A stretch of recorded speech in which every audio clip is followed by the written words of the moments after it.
नमस्कार विद्यार्थी मित्रांनो, इयत्ता 8वीच्या सर्व विद्यार्थी मित्रांचं आपल्या युट्यूब चॅनलवर सहर्ष स्वागत आहे। तर मुलांनो, सराव संच 4.1 मधले प्रश्न 5वा, 6वा व 7वा आपल्याला या व्हिडिओमध्ये शिकायचा आहे। पूर्वीचे 4 प्रश्न तुम्हाला पूर्वीच्या व्हिडिओमध्ये पाठवले आहेत। त्रिकोणाचं शिरोलंब व मध्यगा हे कसा काढायचा, याचं कसं आपण काटकोन त्रिकोणामध्ये कसे काढायचा हा प्रश्न 5वा आहे आणि 6व्या प्रश्नामध्ये समद्विभुज त्रिकोण काढून त्याच्यामध्ये मध्यगा व शिरोलंब काढायचे आहेत। सोपा भाग आहे। आपण अशा प्रकारचे प्रश्न घेतलेले आहेतच तुम्हाला पाठवलेल्या अगोदरच्या व्हिडिओमध्ये। तर आपण या ठिकाणी काटकोन त्रिकोण काढायचा आहे आणि त्याच्या मध्यगा कशा काढायच्या आणि त्याचा संपात बिंदू जी ने दाखवून सांगितलेला आहे। तर आपण हा प्रश्न 5वा अगोदर सोडूयात। काटकोन त्रिकोण सांगितलं बेटा। काटकोन त्रिकोण म्हणजे एका कोणाचं माप कसं असते, 90 अंश असते। मग आपण सरळ एक कोण असा लंब काढला एक बाजू, तर हे काय असते, काटकोन असतं बेटा। मग आपण अशा प्रकारे या ठिकाणी काटकोन त्रिकोण काढत आहोत आणि काटकोन त्रिकोण काढायचा आहे आणि त्याच्या मध्यगा काढायचे बेटा।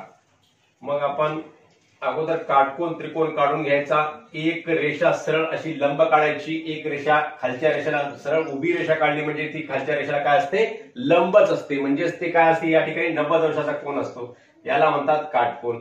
मग आता या बाजूची आणि या बाजूची आपल्याला मध्यगा काढायची आहे। मग मध्यगा म्हणजे काय, तर त्रिकोणाची बाजू व समोरील शिरोबिंदू, त्रिकोणाची बाजूचे मध्यबिंदू, त्रिकोणाच्या बाजूचा मध्यबिंदू व समोरील शिरोबिंदू यांना जोडणाऱ्या रेषाखंडाला काय म्हणायचं, मध्यगा म्हणायचं। म्हणजेच जर या बाजूची लांबी जेवढी आहे तेवढ्या लांबीच्या मध्यावर आपल्याला मध्यबिंदू घ्यायचा। आता या बाजूची लांबी किती आहे बेटा, बघायचं 50 पासून ते 74 पर्यंत म्हणजे 24 सेंटीमीटर आहे। मग 24 सेंटीमीटरचा मध्य किती होतो, 12 सेंटीमीटर होतो। मग 12 सेंटीमीटरवर एक बिंदू घेतला। मग त्रिकोणाच्या बाजूचा मध्यबिंदू झाला हा, आणि या मध्यबिंदूला आणि समोरील शिरोबिंदूला जोडून घ्यायचं। आपण काय करूयात, अगोदर या त्रिकोणाला त्रिकोण PQR असं नाव देऊयात। मग या QR बाजूचा मध्यबिंदू हा आपण या ठिकाणी काढलेला आहे। या मध्यबिंदूला आणि समोरील शिरोबिंदूला जोडून घ्यायचं आता एका रेषाखंडाद्वारे।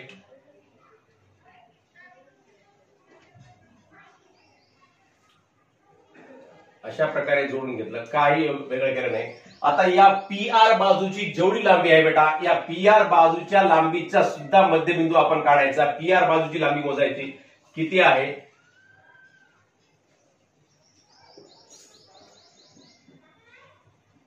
ही 34 सेंटीमीटर आहे। 34 सेंटीमीटरचा मध्यबिंदू 17 सेंटीमीटर होतो। मग 17 सेंटीमीटरवर या ठिकाणी एक मी असा बिंदू स्थापित केला आणि या बिंदूला आणि या बाजूच्या समोरील शिरोबिंदू, या बाजूच्या समोरील शिरोबिंदू कोणता आहे बेटा, Q आहे। मग या Q शिरोबिंदूला आणि या PR बाजूच्या मध्यबिंदूला आपण या ठिकाणी काय करायचं, जोडून घ्यायचं आहे।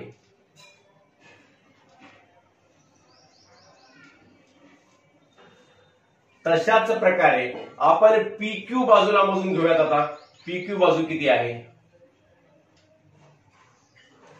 ही जवळपास 25 सेंटीमीटर आहे। 25 सेंटीमीटरचा अर्धा 12.5 सेंटीमीटर होते। 12.5 सेंटीमीटरला या ठिकाणी असा मध्यबिंदू मी स्थापित केला आणि या मध्यबिंदूला आणि या बाजूचा समोरील शिरोबिंदू कोणता आहे, बिंदू R आहे। मग बिंदू R ला आणि या मध्यबिंदूला जोडून घ्यायचं मुलांनो।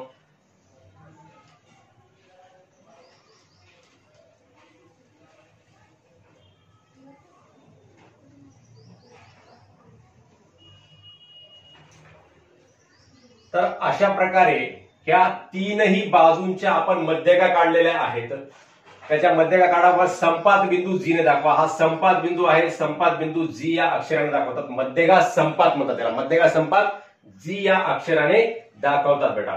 आता या प्रश्न 6व्यामध्ये काय काढायचं आहे, कोणताही एक समद्विभुज त्रिकोण काढा, त्याच्या सर्व मध्यगा व सर्व शिरोलंब काढा, त्यांच्या संपात बिंदूंबद्दलचे तुमचे निरीक्षण नोंदवा। आता एकाच त्रिकोणामध्ये सर्व मध्यगा सुद्धा काढायचे आहेत आणि सर्व शिरोलंब सुद्धा काढायचे आहेत आणि तो त्रिकोण कशा प्रकारचा काढायचा आहे, समद्विभुज त्रिकोण काढायचा बेटा। मग समद्विभुज त्रिकोण आपण या ठिकाणी काढूयात। समद्विभुज म्हणजे ज्याच्या दोन बाजू समान लांबीच्या असतात त्यांना समद्विभुज त्रिकोण असे म्हणतात। आता ह्या दोन बाजू कशा आहेत बेटा, समान लांबीच्या आहेत. या त्रिकोणाला नाव देऊयात ABC. आणि या त्रिकोण एबीसी मध्ये बाजू AB आणि बाजू AC या दोन कशा आहेत, समान लांबीच्या आहेत. मग याला म्हणायचं समद्विभुज त्रिकोण.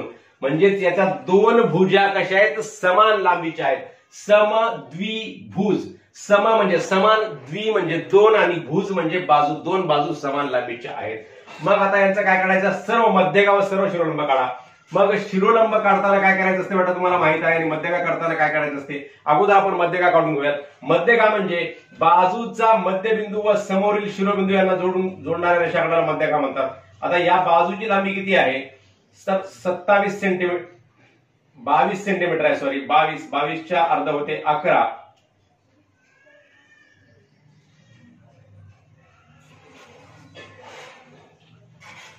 मग आपण या ठिकाणी काय काढत आहोत, मध्यगा काढत आहोत बेटा. म्हणजे बाजूचा मध्यबिंदू आणि समोरील शिरोबिंदू यांना जोडणाऱ्या रेषाखंडाला काय म्हणतात, मध्यगा असे म्हणतात. या बाजूचा मध्यबिंदू आपण या ठिकाणी घेतला आणि या मध्यबिंदूला आणि समोरील शिरोबिंदूला आपण या ठिकाणी जोडलेला आहे. आता या बाजूचा AC बाजूचा मध्यबिंदू घेऊयात आपण. या ठिकाणी मध्यबिंदू येतो बेटा.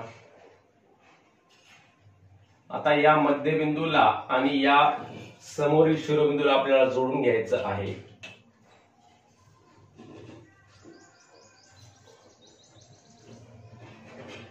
तर अशाच प्रकारे आपण या बाजूचा सुद्धा मध्यबिंदू काढूया. या ठिकाणी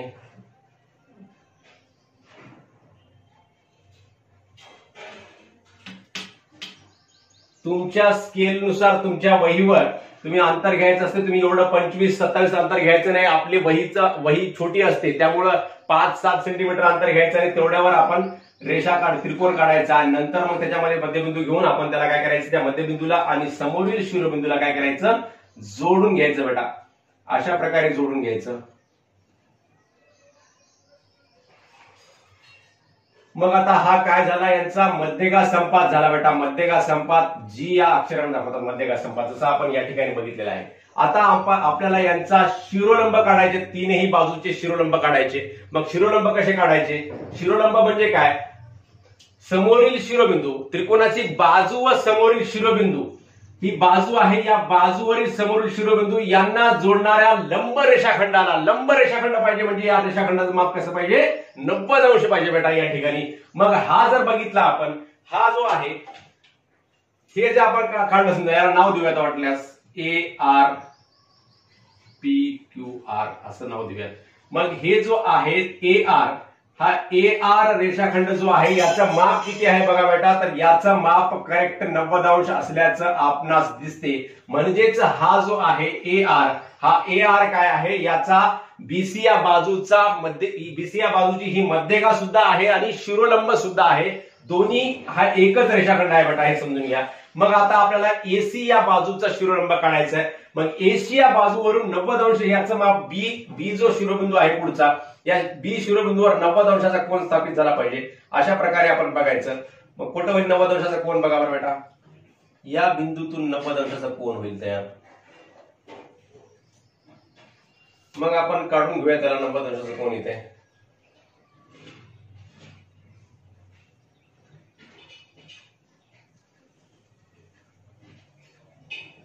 आणि तसेच या AB या बाजूवरून सुद्धा या C बिंदूवर 90 अंशाचा कोन झाला पाहिजे. अशा प्रकारे आपल्याला इथे कोन काढायचा आहे, 90 अंशाचा शिरोलंब काढायचा आहे.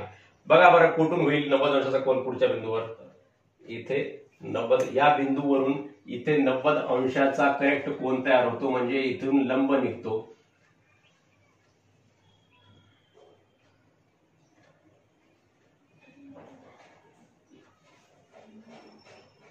PQR ST, याला नाव देऊयात वाटल्यास ST. आणि हा काय आहे या ठिकाणी, यांचा हा मध्यगा संपात G आणि हा काय आहे शिरोलंब संपात O या अक्षराने दाखवतात. मग हे आपण समजून घेऊयात. म्हणजेच हा या त्रिकोण ABC मध्ये, त्रिकोण ABC मध्ये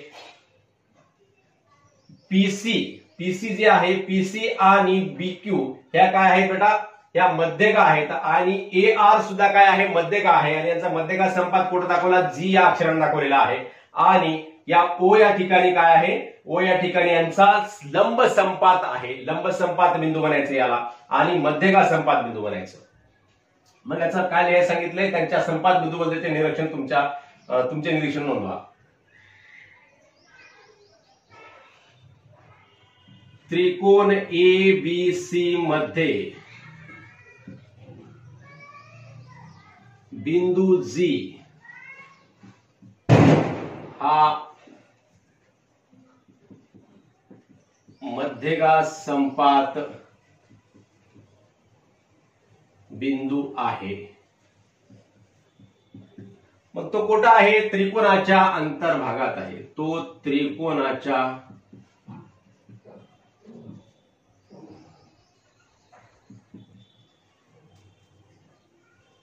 अंतर्भागात आहे.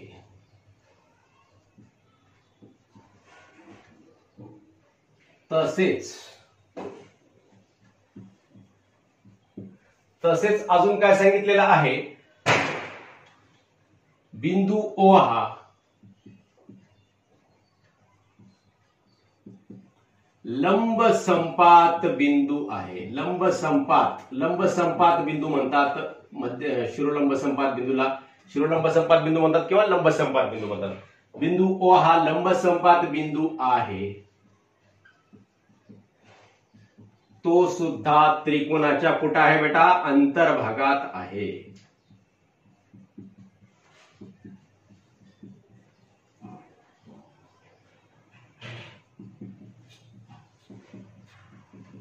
तो सुद्धा त्रिकोणाच्या अंतर्भागात आहे. हे आपण निरीक्षण आपण या ठिकाणी नोंदवलेलं आहे. मग आपण लक्षामध्ये ठेवा, हा आहे मध्यगा संपात बिंदू जी आणि हा आहे शिरोलंब संपात बिंदू ओ. अशा प्रकारे आपण ABC हा समद्विभुज त्रिकोण काढला आणि समद्विभुज त्रिकोणाच्या तीनही मध्यगा काढल्या आणि तीनही शिरोलंब काढले आणि त्या मध्यगांचा आणि शिरोलंबांचा संपात बिंदू लंब संपात बिंदू व मध्यगा संपात बिंदू आपण या ठिकाणी दाखवलेला आहे. तर लगेच बेटा आपण प्रश्न 7वा सोडूया. तर मुलांनो 7वा प्रश्न आहे या ठिकाणी, रिकाम्या जागा भरा. एक त्रिकोण दाखवलाय आणि या त्रिकोणामध्ये त्रिकोण एबीसीचा जी हा मध्यगा संपात बिंदू आहे. हा जो जी बिंदू आहे, हा जी बिंदू या त्रिकोणाच्या मध्यगा संपात बिंदू आहे. या तीनही मध्यगा आहेत बेटा, CR, रेख BQ आणि रेख AP, या तीनही मध्यगा आहेत आणि या तिन्ही मध्यगांचा संपात बिंदू मध्यगा संपात बिंदू जी या अक्षराने दाखवलेला आहे. तर या माहितीच्या आधारे आपल्याला या ठिकाणी रिकाम्या जागा सोडवायच्या आहेत. काय सांगितले, पहिली रिकामी जागा, जर लेंथ ऑफ RG म्हणजेच हे R पासून ते G पर्यंत अंतर 2.5 असेल तर लेंथ ऑफ GC किती असेल. मग हे RG आणि GC हे जे मध्यगा संपात आहे बेटा, मध्यगा संपात मुळे काय होते, या मध्यगेचं 2:1 या प्रमाणामध्ये विभाजन होते. म्हणजे एक बाजू 1 सेंटीमीटर असेल तर दुसरी बाजू 2 सेंटीमीटर असते. म्हणजेच एक बाजू दुसऱ्या बाजूच्या अर्धी असते आणि दुसरी बाजू पहिल्या बाजूच्या दुप्पट असते असंही म्हणता येते. म्हणजेच RG ही लहान दिसत आहे आणि GC कशी आहे, मोठी दिसत आहे. म्हणजेच RGच्या GC कशी आहे, दुप्पट आहे, 2:1 आहे. म्हणजेच हे जर 2.5 सेंटीमीटर असेल तर 2.5 च्या दुप्पट काय होते, 2.5 दोन्ही किती होतात बेटा, 5 होतात. मग लेंथ ऑफ GC बरोबर आहे 5 लिहिता येते बेटा, 5. जर लेंथ ऑफ BG बरोबर 6, B आणि G, B पासून G पर्यंत तर 6 सांगितलं, तर लेंथ ऑफ BQ किती असेल. मग हे 2:1, हे 2 आहे आणि हे 1 आहे समजा, तर हे 6 असेल तर हे किती, याच्या अर्ध म्हणजेच 6च्या अर्ध म्हणजेच किती बेटा, 3. म्हणजे हे 6 आणि हे किती झालं, 3 झालं. म्हणजेच एकूण लेंथ ऑफ BQ किती झालं, 6 आणि 3 किती झालं बेटा, 9 झालं. म्हणजे त्याचं उत्तर येते 9. हे सेंटीमीटर मीटर असं काही सांगितलं नाही, याचं कोणतंही एकक सांगितलं नाही, म्हणून आपण एकक न लिहिता आपण याला लिहू शकतो तसंच 9 म्हणून. इथं सेंटीमीटर सांगितलं नाही, इथं सांगितलं नाही, इथं सांगितलं नाही, कुठेही सांगितलेलं नाही, म्हणून आपण उत्तरामध्ये सेंटीमीटर वगैरे काही लिहित नाही बेटा. सेंटीमीटर सांगितलं असलं तर आपण उत्तरामध्ये काय लिहिलं असतं, सेंटीमीटर लिहिलं असतं. तिसरा प्रश्न आहे शेवटचा, जर लेंथ ऑफ AP बरोबर 6, आता या APचं माप सांगितलं 6, तर लेंथ ऑफ AG, मग आता APचं 6 आहे, मग ह्या मध्यगा संपातला या मध्यगेचं 2:1 या प्रमाणामध्ये विभाजन होते. ही बाजू कशी आहे, मोठी आहे. म्हणजे 6 मधल्या भाग किती करायचे, 2:1 प्रमाण करायचं. 6 मधल्या भाग 2:1 केल्यानंतर बघा बरं, लेंथ ऑफ AP किती सांगितलेला आहे, 6 सांगितला. मग length of AG is to length of GP बरोबर आहे 2:1 सांगितलेलं आहे. मग 2:1 सांगितल्यानंतर हे 6 सांगितलं एकूण, मग 6 पैकी 2 भाग इकडचा आहे म्हणजेच, आणि इकडचा भाग 1 आहे म्हणजेच याचं माप किती येईल, एजीचं माप किती येईल बेटा 4 येईल, आणि इकडचं माप किती येईल 2 येईल. हे किती येईल, एजी किती येईल 4, लेंथ ऑफ एजी बरोबर 4 व लेंथ ऑफ जीपी बरोबर आहे 2, म्हणजेच हे 1 असेल तर हे किती आहे 2 आहे, आणि दोन्ही मिळून किती आहे 6 आहे. मग हे 2:1 म्हणजे त्याचं संक्षिप्त रूप काय येते 2:1च येते. मग अशा प्रकारे याचं उत्तर लेंथ ऑफ एजी बरोबर 4 व लेंथ ऑफ जीपी बरोबर आहे 2 असं आपण लिहू शकतो. अशा प्रकारे आपण सराव संच 4.1 मधले पूर्ण 5वा 6वा व 7वा प्रश्न सोडवला आहे व हे प्रकरण सुद्धा पूर्ण केलेलं आहे. अतिशय महत्वपूर्ण प्रकरण आहे. मध्यगा म्हणजे काय, मध्यगा संपात म्हणजे काय, शिरोलंब म्हणजे काय आणि शिरोलंब संपात म्हणजे काय, या सर्व संकल्पनेचा आपल्याला पुढच्या गणितामध्ये भूमितीमध्ये खूप वापर होत असतो. हे सर्व आपण लक्षामध्ये ठेवावं. आणि हा महत्वाचा भाग आहे. मध्यगा संपात बिंदू जवळ एक कोणत्याही मध्यगेचं 2:1 या प्रमाणामध्ये विभाजन होते हे लक्षामध्ये ठेवा. एक भाग 2 सेंटीमीटर असतो तर दुसरा भाग 1 सेंटीमीटर असतो. जसं आपण या ठिकाणी 3 उदाहरणाद्वारे आपण अभ्यास केलेला आहे. तर मुलांनो पुन्हा भेटूयात पुन्हा एखाद्या नवीन व्हिडिओसह. धन्यवाद.